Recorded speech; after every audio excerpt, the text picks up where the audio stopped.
On this day in Disney history, January 6, 2008, guests walked through the gates of the park named Disney MGM Studios for the very last time. When Disney MGM Studios opened on May 1, 1989, it wasn't designed just to be another theme park.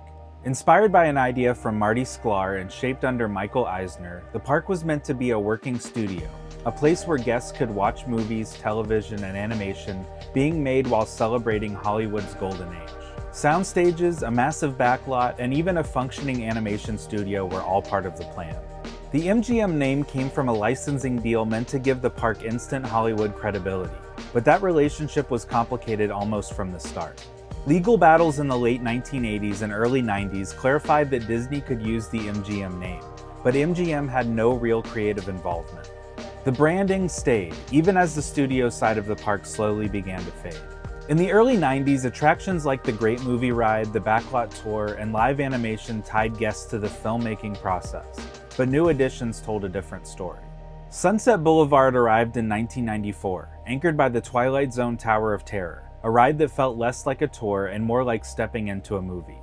Fantasmic followed, Rock and Roller Coaster followed after that. The park was changing, even if the name wasn't. Behind the scenes, the working studio continued. Florida animators contributed to films like Mulan, Lilo and Stitch, and Brother Bear.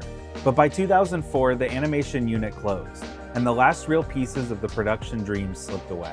So when Disney announced that Disney MGM Studios would become Disney's Hollywood Studios on January 7, 2008, it wasn't a reinvention, it was an admission. The park was no longer about how movies were made, it was about living inside them.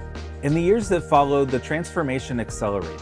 Backlot tours disappeared. Streets of America gave way to Galaxy's Edge. Immersive worlds replaced exposed setbacks. Hollywood became less a process and more a promise. And yet traces remain. Hollywood Boulevard, Echo Lake, Gertie the Dinosaur, the Tower of Terror still looming like an old studio legend refusing to fade. Remnants of a park that once invited you backstage, before it decided to put you on the screen instead.